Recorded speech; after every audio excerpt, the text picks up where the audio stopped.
Alors, parlant de ton métier, justement, c'est pas que négocier des contrats. Enfin, c'est peut-être pas évident pour tout le monde, mais bon, du coup, c'est bien de le dire.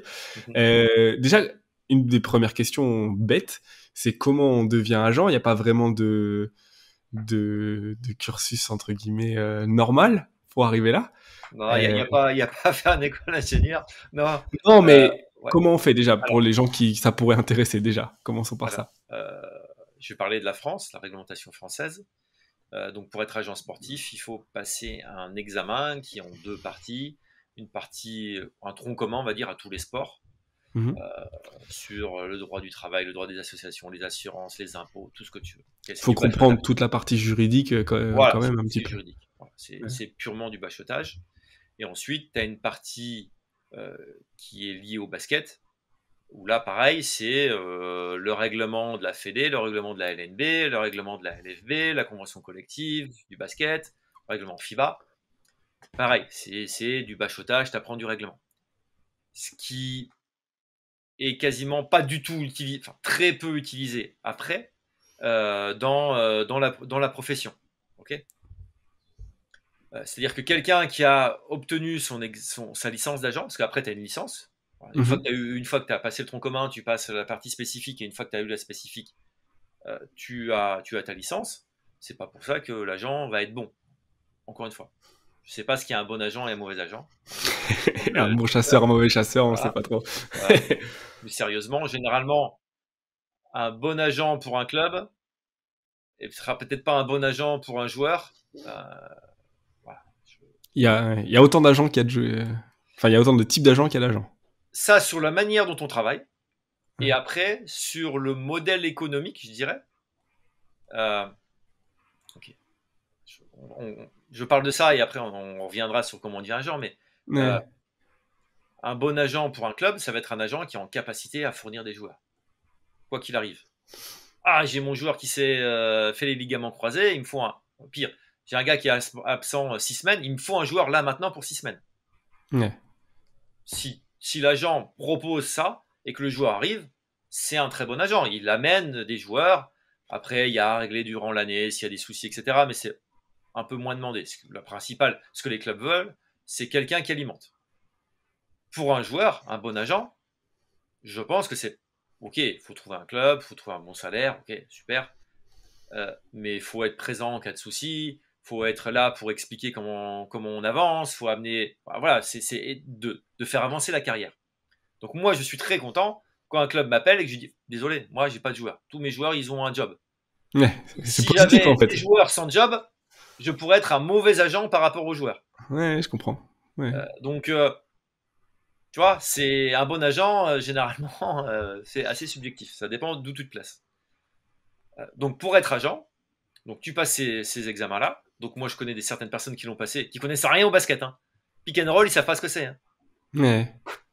Voilà, mais ils ont juridiquement, ils ont appris, tac, tac, tac, tac. Ok, moi, il y a certaines personnes qui ont passé les licences quand ça a été mis en place, tous les sports. Le gars, il est agent d'athlétisme, de foot, de boxe, de tous les sports. Ok. Voilà. Parce que c'est des diplômes qui sont faits par les fédérations, c'est ça? Enfin, c'est des Ouais, licences alors qui. c'est par le comité olympique, c'est les questions du tronc commun.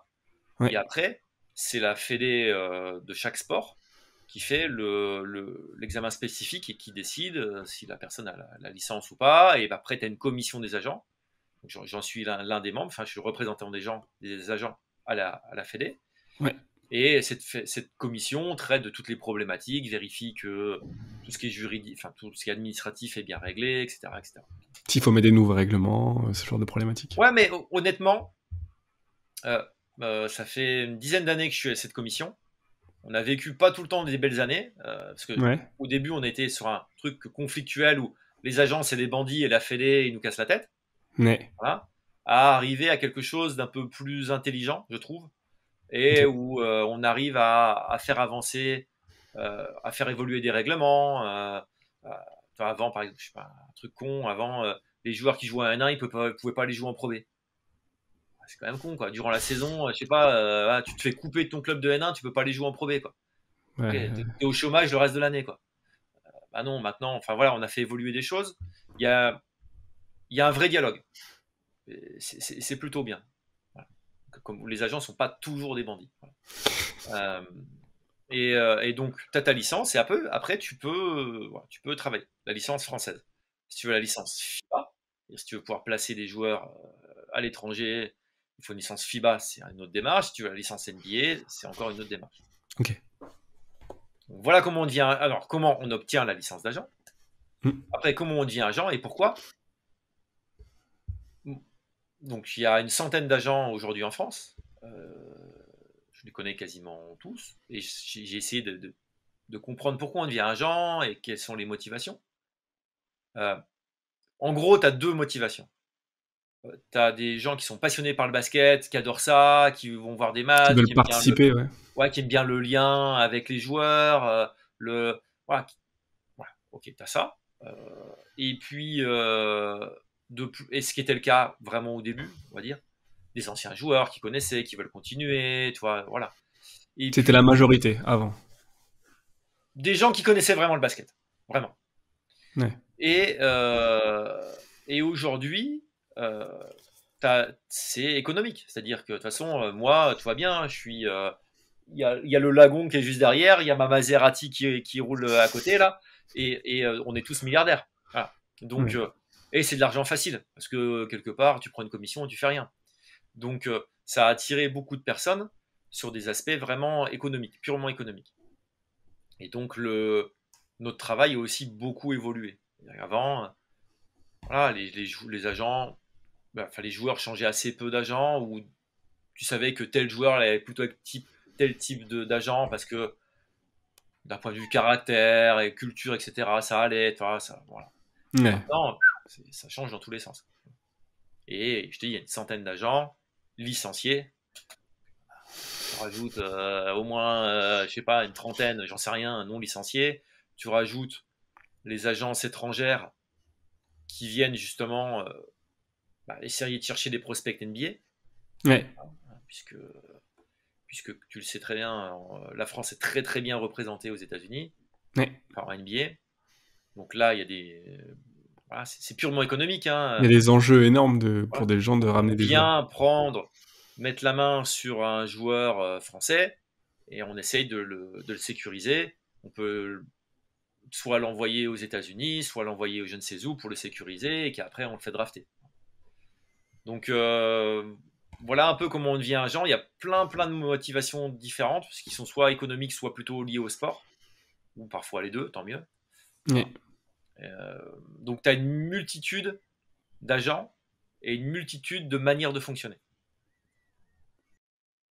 Il y a forcément une relation particulière avec des joueurs. Enfin, je vais reformuler. Ça dépend du type d'agent. Comme tu disais, il y a des gens qui sont, voilà, qui vont chercher. Mais si tu cherches pour le basket, parce que t'es intéressé, parce que, voilà, tu essaies de connaître le basket, tu vas forcément tu parlais de Karim, ça fait, j'imagine, beaucoup d'années maintenant que t'es son agent. Tu crées forcément une relation particulière avec ces mecs-là, qui va bien au-delà de juste leur négocier des contrats, j'imagine. Et comment t'arrives à... Parce que forcément, au bout d'un moment, t'as un certain nombre de joueurs qui fait que tu peux pas avoir la même relation privilégiée avec tout le monde. Comment t'arrives à gérer ce curseur entre je me rapproche, mais en même temps je me rapproche pas de tout le monde. Il y a des joueurs avec qui j'ai besoin d'avoir un feeling, mais en même temps, enfin, comment on fait ça? Parce que c'est super difficile, j'imagine, de te dire là j'ai trop de joueurs, j'arrive pas à gérer tout le monde. Il faudrait que je prenne quelqu'un d'autre, mais en même temps, du coup j'ai plus la même relation. Donc, enfin, comment ça fonctionne? Au moins pour toi. Voilà, je vais te parler, Ouais, de ouais. moi. Voilà, je vais te parler de moi. Je suis pas un supermarché de joueurs, donc Non, mais c'était intéressant, juste pour ceux qui te connaissent pas forcément, parce que le grand public, ils connaissent pas forcément les oui. agents et qui sont derrière. Bon, t'as- toi, t'es un agent qui a cette réputation-là de prendre beaucoup de joueurs français, des jeunes, et d'avoir ce relationnel-là. Donc c'est pour ça aussi que t'es là, parce que je pense que je vais pas dire le plus intéressant, sinon ça va faire des jaloux, Non, mais non. un des plus intéressants. Et puis, et donc la question est un peu orientée, parce que justement, c'est avec toi que je suis en train de parler, quoi. Hmm. Bon, comme je te l'ai dit au début, moi, ce qui m'intéresse dans ce métier-là, c'est d'accompagner, de voir des joueurs progresser, avancer. franchir des étapes. Ce qui me fait le plus plaisir, c'est pas quand je reçois un chèque, c'est quand j'ai un joueur qui est épanoui, qui réussit, qui gagne un titre. Enfin voilà, ils m'ont fait souvent pleurer, quoi. Honnêtement, hein, Ah ouais? vraiment, ah ouais, ouais. Bah, je sais pas, je prends un exemple au hasard. Je vois Edouard Choquet qui est champion de France avec l'Asvel. Oui, le soir-là, j'ai pleuré comme un con. Parce que Edouard Choquet, quand je l'ai recruté, tout le monde lui dit, bah, il peut pas jouer, il peut pas faire de sport. Ce Il a une gars-là, il peut pas jouer sacrée, au basket. il a une sacrée histoire, Edouard, hein. Voilà, c'est un petit meneur là, et c'est même pas un meneur parce qu'il shoot tous les ballons et jamais il pourra réussir. Voilà. Il termine à l'Asvel champion. Oui, voilà. T'as lâché une petite larmichette. Des histoires comme ça, j'en ai plein. C'est pas nécessairement parce qu'il a joué, euh, parce qu'il a été champion de Jeep Elite. Des fois, il y en a qui m'ont fait chialer parce que sur des trucs vraiment, tout le monde ne réussit pas à aller à haut niveau, mais de réussite aussi sur le terme de reconversion professionnelle. Voilà, j'ai des joueurs qui ont eu une reconversion super et ça me fait, je suis tellement heureux, quoi. Voilà. Des Donc, belles histoires sur ouais, et en ouais, dehors du terrain. vraiment, vraiment. Et donc, du coup, sur le recrutement de mes joueurs, euh, certes, je cherche des joueurs à potentiel, mais avec qui je vais pouvoir dialoguer, construire. C'est pas moi qui ai raison surtout pas. J'ai appris beaucoup de choses. Des fois, souvent, des fois, je suis en désaccord. On discute, on échange, on argumente, et on trouve ce qui nous semble la solution la plus intelligente. Ce qui est de plus en plus rare dans notre société aujourd'hui. On est plutôt dans des croyances. C'est comme ci, c'est comme ça, et c'est beaucoup plus facile, et les autres, c'est des connards. Donc, c'est vachement dur de trouver ce type de personne, mais plus tu commences tôt, mieux c'est, à créer cette relation Relation de confiance, ouais. de confiance. Où c'est pas faut que tu ailles jouer là. Non, c'est ok. Voilà, c'est la situation. Moi, je connais très bien ce club-là. Je t'explique les points positifs, les points négatifs. Très bien l'autre club, ok. Et maintenant, toi, tu vas pondérer ce qui te semble être le plus important pour toi. Est-ce que, je dirais, je sais pas, une bêtise, justement, on parlait de Jeep Elite, allez, est-ce que jouer au Portel ou jouer à Fos-sur-Mer, qui sont deux clubs de Jeep Elite avec des budgets moyens, enfin faibles, on va dire, peut-être qu'un gars, il va dire, attends, moi, Le Portel, c'est... le Portel, il fait jamais beau, stéréotype, non, moi, je veux aller dans le sud, quoi, tu vois. Et, Ouais. alors que moi, je veux peut-être dire, mais c'est pas important. Mais chacun est différent, des sensibilités différentes. Et le type, il est bien, c'est lui qui a l'entraînement tous les jours. Ouais. Donc, Faut vivre si je lui après, dis, avec ta vie. si je lui dis va au Portel et que il est malheureux là-bas, c'est nul. Tu vois. Ouais, ça Donc, sert à rien. voilà. Donc, du coup, le choix, je dois vérifier que, en effet, le joueur a des qualités pour être professionnel. Tu sais pas s'il va être en Pro B, en National 1, en Jeep Elite, en Euroleague, en NBA. T'en sais rien. Mais tu dis, ok, il a quand même ce qu'il faut pour devenir professionnel. Et tu discutes avec lui une fois, deux fois, trois fois, avec la famille aussi, c'est quand même important, suivant l'âge, Toujours. euh, pour essayer de voir comment est-ce que le dialogue est possible. Est-ce qu'on va pouvoir construire quelque chose ensemble. Il y a des gens avec qui tu vas parler avec les familles et tu dis directement, oula, Oui. Ouais. Ouais. Mais c'est réciproque, parce que je suis transparent au moment où je me présente, comment je fonctionne. Ouais. Ça matche pas, ça matche pas. Voilà, voilà. Et il n'y a aucun problème là-dessus. Et ça veut pas dire que c'est des mauvaises personnes ou que s'ils vont pas réussir. C'est pas du tout ça. C'est Ouais. que je prends cet exemple un peu con et trivial, mais t'es en boîte de nuit, tu te dis ouais la nana elle est top, ta, et puis tu passes 2 jours avec, tu te dis oh, en fait je vais pas pouvoir me marier avec. Ok, elle est Ouais. top. Je peux passer 3 jours, 3 nuits avec, c'est magnifique, mais je veux pas, ce sera pas la femme de, et elle va dire la même chose, toi. Et c'est Ouais. pas parce que c'est deux mauvaises personnes, mais ça fit pas. Voilà. Ouais. Et le but de moi, c'est de faire du début jusqu'à la fin. Et quand je dis la fin, c'est reconversion inclus.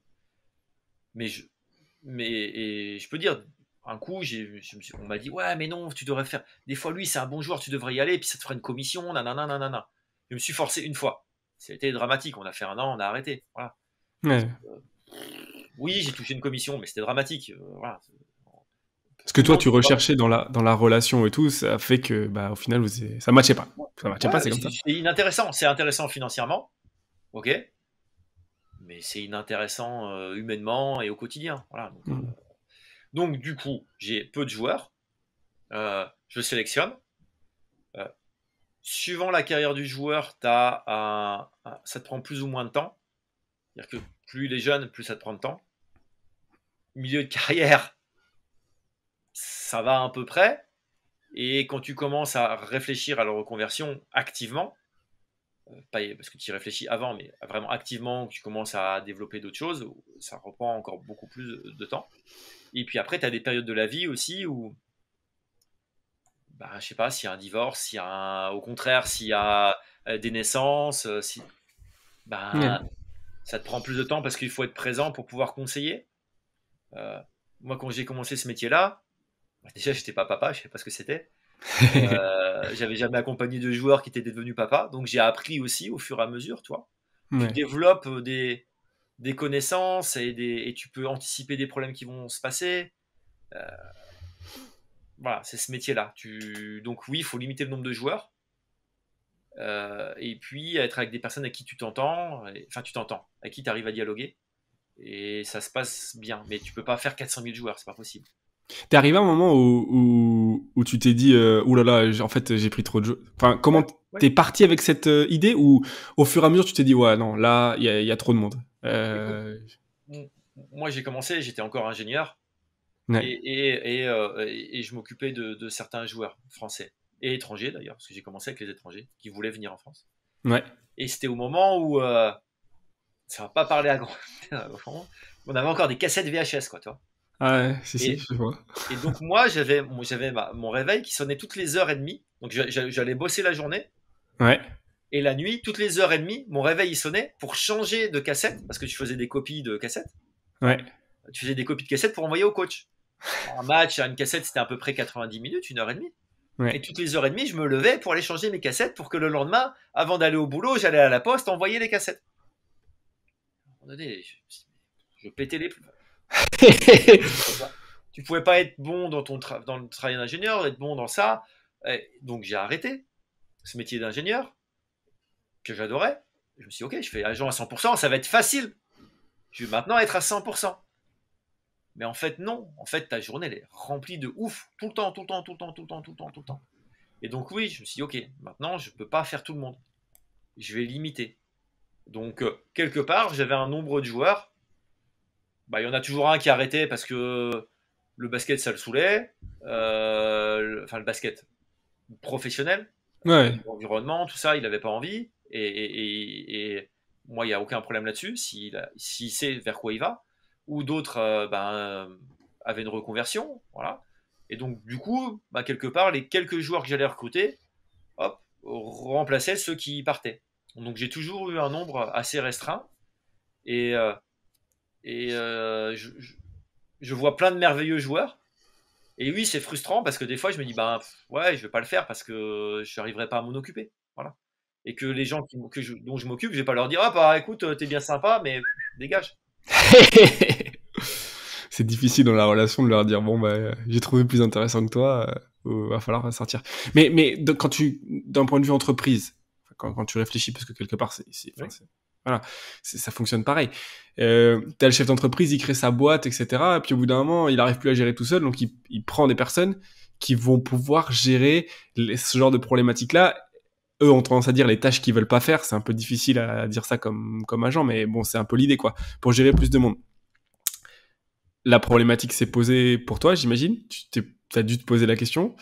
Euh, comment tu tranches? Est-ce que c'est le fait de pas le gérer toi, ou du coup tu te dis, bah en fait, moi j'ai quand même besoin de cette relation-là, ou est-ce que c'était autre chose? Alors, c'est ma 20e année en tant qu'agent et pendant 19 ans, j'ai travaillé tout seul. Ouais. Ça veut dire que Voilà. pendant un an, c'est différent. Voilà, il y a bah, là, là, en ce moment. Là. Donc, pendant 19 ans, j'ai travaillé tout seul. Pourquoi? Puisque je considère que quand je m'engage avec quelqu'un, il n'a pas envie de travailler il n'a pas envie d'avoir un assistant enfin, quand je dis assistant, quelqu'un d'autre au téléphone. Et que quand un joueur, ce que je disais tout à l'heure pour réussir, c'est pas, c'est la vie entière qui fait que tu réussis ou pas. Si le gars il a un souci avec un souci de couple, un souci médical grave, il a envie d'en parler avec quelqu'un qu'il connaît depuis longtemps et il a une relation et il va en parler qu'à lui. L'agent est souvent cette personne-là. C'est-à-dire que un Ouais, c'est un basketteur travail ne de doit surtout pas se conseiller. plaindre. Surtout pas. Ouais. Tu te plains à ton coach, t'es faible. Oh là là, il est pas bien, je vais pas le faire jouer. T'en parles à tes coéquipiers. Oh, lui, il est pas bien, j'ai peut-être lui gratter 2-3 minutes de jeu. T'en parles à ta femme. Oh là, mon mari, il est pas bien. Non. Généralement, un sportif n'a pas le droit de se plaindre. C'est quelqu'un qui a une image forte. Et Ouais. l'agent est là pour ça. Et donc, je voulais être tout le temps là. Et je n'arrivais pas à m'imaginer que ce soit quelqu'un d'autre qui fasse ce métier-là à ma place. Je Ensuite, comprends. j'aurais pu dire, OK, tous les montages vidéo, les statistiques, les tableaux, l'administratif, etc., je vais le faire à quelqu'un d'autre. Tu vois, les tâches qui sont... Ouais. Tu sous-traites voilà. la partie qui est pas de la relation avec la personne. Voilà. Hyper compliqué à trouver, cette personne-là, parce que je suis un peu exigeant, peut-être, et dire, bah oui, il faut que ça soit fait comme ça, enfin, comme un vieux, toi, qui a longtemps travaillé tout seul et a ses habitudes, et oui, est assez exigeant.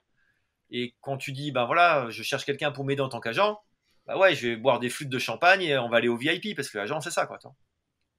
Pas facile à trouver, et à trouver quelqu'un dont le moteur n'est pas financier. Mon moteur, c'est pas l'argent. Et ça, j'ai eu du mal à trouver. 19 ans. 19 ans. J'ai mis 19 ans à trouver, mais j'avais quand même pendant quelques années une idée sur qui pourrait venir avec moi. Un de mes joueurs que j'ai accompagné pendant très longtemps et qui avait cette fibre vraiment humaine, quoi, tu vois. Ouais. Et cette qualité de régler des soucis, parce que le métier d'agent, c'est régler des soucis.